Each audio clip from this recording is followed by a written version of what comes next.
ہر ایک مومن کے دل کی ہے صدا مسلم پرسن اللہ۔ بسم اللہ الرحمن الرحیم، نحمدہ و نصلی علی رسولہ الکریم، اما بعد۔ آج کے اس مبارک محفل کے صدر محترم مفتیان کرام، علماء اعظام، جب بھی ایسا کچھ پروگرام ہوتے اور اسٹیج پہ بیٹھے ہوئے جو آفتاب کی شکل میں، مہتاب کی شکل میں پوری دنیا کے اندر اپنی علمی کرنیں پھیلا رہے ہیں، شعاع پھیلا رہے ہیں اور پوری دنیا کو عموماً مومنین کو فیضیاب کر رہے ہیں، جب بھی میں ایسے موقع سے ایسا منظر دیکھتا ہوں کہ جس کے اندر مفتی اشفاق صاحب جیسے اور جلیل القدر ہماری علماء مفتیان کرام جو تشریف لائے، تو میں ہمیشہ یہ شعر ان کے لیے پڑھتے رہتا ہوں۔ میں جب بھی دیکھتا ہوں ان حسین روشن چراغوں کو، میں جب بھی دیکھتا ہوں ان حسین روشن چراغوں کو، میرے اجداد کے چہرے مجھے یاد آ جاتے ہیں۔ میرے عزیز دوستوں، میں بیان تقریر کے حساب سے نہیں کھڑا ہوا، میں اس ادارے کے ساتھ جیسا آپ سب مل کر شامل ہے اور سب مل کر اس اجلاس کو کامیاب کرنے کے لیے کسی نہ کسی درجے کے اندر اپنا اپنا رول ادا کر رہے ہیں، تو میں سوچا کہ ہماری رشتہ داری کے حساب سے ہمارے یہ مفتی حنیف صاحب داماد محترم ہیں اور مدرسے کے ادارے اور ذمہ داری کے اعتبار سے کم عمر کے اندر انہوں نے اس علاقے کے اندر، آپ ذرا نظر اٹھا کر دیکھو تو کم عمری کے اندر اور کم وقت کے اندر انہوں نے کتنے سارے علاقے کے اندر حفاظ کرام کا نذرانہ آپ کے پاس پیش کی ہے۔ کم وقت کے اندر بلڈنگیں اور دوسرا عظیم کارنامہ ایسے دور کے اندر کہ مدرسوں کے اندر اسکولیں ہونا ضروری، بڑا عظیم کارنامہ انہوں نے 1 سے 12ویں تک حکومت سے باقاعدہ اس کی منظوری دلا کر آپ کے بچوں کے لیے ایک بڑی راہ انہوں نے ہموار کی ہے۔ لیکن آئیے پھر میں آپ کو کہہ رہا ہوں کسی رشتہ داری کے حساب سے نہیں، اگر میں مخلصین کو اور محبین کو ایسے موقع سے اگر بھول جاؤں تو پہلے میں وہ جس کا میں تذکرہ کرنا چاہ رہا ہوں تو کئی غلط فہمی کے اندر آپ لوگ یہ نہ پڑ جانا کہ یہ کون سے مولانا ہے کہ اپنے عزیزوں کے رشتہ داروں کی تعریف کے لیے کھڑے ہو گئے۔ نہیں، اس ادارے کو اس منزل تک اور مفتی صاحب کو قاضی بنانے تک اور آج داخل قضا کی ابتدا تک، جہاں وہ میں نام نہیں لینا چاہ رہا ہوں کہ جہاں ان کا حصہ ہے تو اس میں آپ سب کا بھی حصہ ہے۔ اللہ آپ کی قربانیوں کو بے انتہا قبول فرمائے۔ اب آئیے ایک حدیث سنا کر آپ کا دل باغ باغ ہو جائے گا، جس نے اس میں خرچ کیا، گشت کرا، مجموع کو جوڑا، مفتیان کرام کی، علماء کرام کی ضیافت کی۔ اللہ کے نبی صلی اللہ علیہ وسلم کا ارشاد ہے، 2 آدمیوں کے درمیان یا 2 کے درمیان صلح کرنا 70 سال کی عبادت سے افضل ہے۔ 70 سال کی عبادت کا ثواب ملتا ہے۔ مفتی صاحب بتائیے، انہوں نے تصدیق کر دی میری بات کی۔ 70 سال ایک بندہ عبادت کر رہا ہے اور ایک بندہ صرف صلح کا کام کر رہا۔ دارالقضا کس کے لیے؟ میاں بیوی کا جھگڑا، مسئلے مسائل۔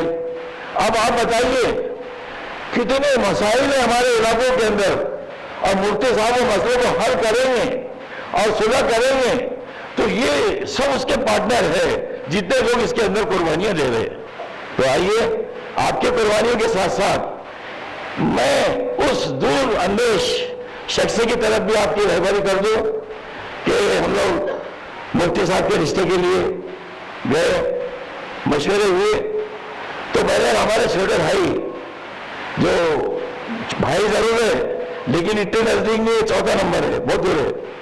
میرے بھائی کون سے آخری نمبر ہے ان کا، وہ بہت دور ہے، ان سے بیچ میں اور بھائی ہے میرے، بڑے بھی ہیں ان سے چھوٹے بھی ہیں۔ تو حاجی احمد صاحب کی دور اندیشی کہ انہوں نے پاٹولے سے مفتی صاحب کا کم عمر کے اندر طالب علم کا زمانہ ہی تھا فراغت ہو کر آئے انتخاب کیے. نہ جانے ان کی نظریں کتنے دور تک کام کر رہی تھی اور فوراً اسی زمانے میں والد صاحب کا انتقال ہوا. 3 ایکڑ نہ جانے کتنے ایکڑ وقت کو والد صاحب کے نام سے کرے. چند دن میں گزرے تو والد محترمہ کا انتقال ہوا تو ان کا مکان تعمیر ہو رہا تھا. دیکھ لو جو لوگ فنا ہوتے قربانیاں دیتے تو اس کے وجود سے کوئی چیز وجود نہیں آتی. آج بھی وہ اٹھنا مکان پر ایسے پڑا ہوا ہے. انہوں نے پورے مکان کا مٹیریل لوہا سیمنٹ ایک طرف ریتی کہتے کہ پہلے مدرسہ بنے گا بعد میں میرا مکان بنے گا. یہ ہے وہ حاجی احمد اور یہ ہے اس کا اخلاص چھوٹے بھائی کا کہ جس کی برکت سے آج یہ دارالقضا اور مفتی صاحب نے وہاں سے وہ کورس کر کے اور یہ پورے علاقے کے اندر پورے بلڈر ضلع کے اندر دارالقضا نہیں تھی. مفتی اشفاق صاحب دیگر مفتی حضرات نے ان کی محنت اور جستجو کی تو آج یہ ادارہ اور یہ خوشیاں اور یہ پرمسرت گھڑی آپ کو دیکھنے کی مل رہی. تو آئیے میں اپنے دل کی گہرائیوں سے مفتی عینی صاحب کو کم عمری کے اندر جو انہوں نے کارنامے انجام دیے اللہ اس کو قبول فرمائے. آپ آمین فجر کے بعد بولتے کیا ٹائم ہے آپ کا؟ کیا آپ وہ نعت پڑھنے والے سمجھ رہے ہیں مجھے؟ وہ بول رہے ہیں آپ نے پڑھے جو قوم کو کہنا پڑے گا. اللہ تعالیٰ مفتی صاحب کو قبول فرمائے, ان کے بال بچوں کو قبول فرمائے, ان کے معاونین کو قبول فرمائے, آپ سب کو قبول فرمائے. تو آئیے ایسے نوجوان جو مفتی صاحب ہے تو پہلے تو میں چھوٹے بھائی کے لیے کچھ یہ ایک شعر پیش کرتا ہوں کہ آدمی اگر کرنا چاہے تو چراغ جل رہا اور ہوا چل رہی تو چراغ بھی نہیں بجھتا, اللہ اس کی حفاظت کر لیتا. فقط سلیقہ چاہیے. اس شعر کے اندر ہمارے بھائی کے لیے میں یہ شعر پیش کر رہا ہوں کہ جنہوں نے ادارے ایک چھوٹا سا پودا تھا آج درخت کی شکل اختیار کر گیا.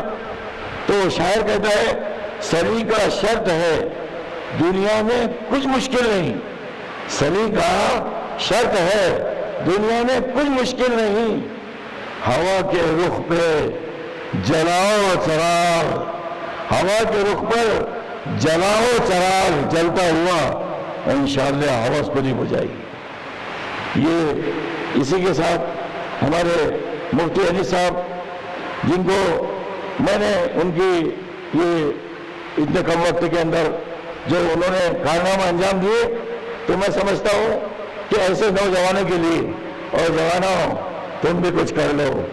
ایک نوجوان نے ادارے کے مدرسے کے ایک نوجوان نے ہمارے مولانا شوقی صاحب جو یہ سلیم مولانا کو آپ جانتے ہوں گے ندوی ان کے خسر تھے تو وہ مدرسے کے بچوں کے لیے کہتے تھے چمن کے ہر کلی کی حفاظت کریں گے ہم, چمن کے ہر کلی کی حفاظت کریں گے ہم, نہ جانے کس کلی سے گلستان محبت ہے.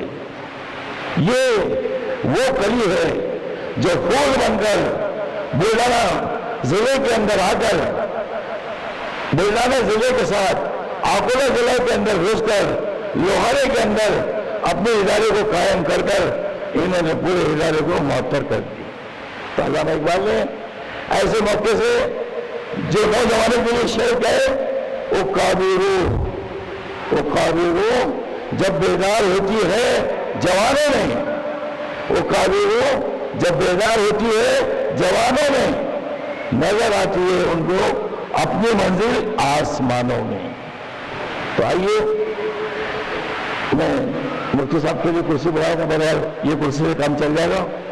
میں ان سے بڑا ہونے کے بھی ناطے بہت چھوٹا بن کر ان کی علمی شخصیت کے سامنے اور چھوٹا بن کر ان سے وعدہ گزارش کرتا ہوں. میرا دل رو رہا ہے, میرے آنکھوں سے ابھی آنسو بہنا چاہ رہے اس خوشی کے اندر کہ ہر مدرسے والا ہر جوان اپنے زندگی کے اندر کچھ کر لو تاکہ قیامت کے دن قبر کے اندر اللہ بتا سکے کہ میں کچھ لے کر آیا.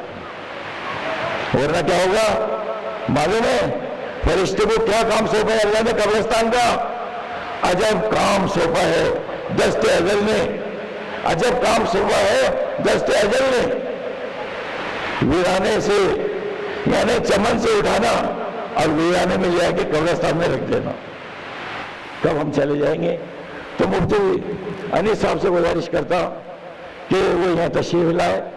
میں چاہتا ہوں کہ دارالقضا کے حساب سے واقعتاً ایک قاضی ہونا چاہیے اور ان کا مذہب بھی وہ ہونا چاہیے، تو میں ارجن ان کے لیے شیروانی بنا کر لایا۔ میری طرف سے دل کی گہرائیوں سے میں ہدیہ پیش کر رہا ہوں، وہ تشریف لائے اور مفتی اشفاق صاحب مدد اللہ علی اپنے مبارک ہاتھوں سے ان کو زیب تن کرائے۔ مفتی انیس صاحب تشریف لائے۔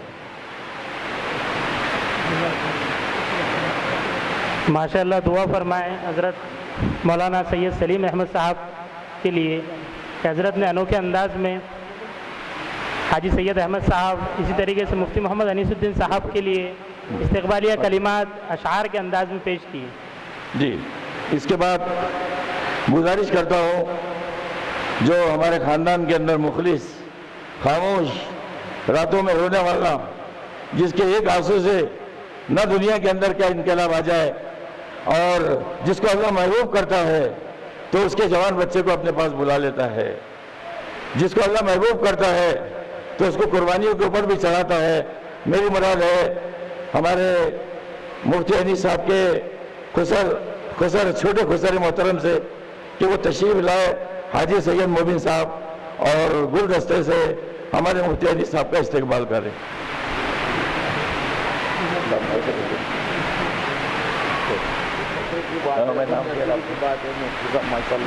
دعا بھی کر دیں، اب میں گزارش کرنے جا رہا ہوں ہمارے مفتی عتیق الرحمن صاحب سے کہ وہ تشریف لائے، مفتی صاحب کو ایک رومال سے اور کپڑوں سے ہدیہ ان کے سامنے پیش کرے۔ حاجی سید ندیم صاحب کی طرف سے بھائی جزاک اللہ۔ اگر ہمارے ویڈیوز آپ کو پسند آ رہے ہوں تو لائک، کمنٹ اور شیئر کریں، اور مزید نئی ویڈیوز کے لیے ہمارے چینل دعوت میڈیا کو سبسکرائب کریں اور بیل آئیکن پر کلک کریں۔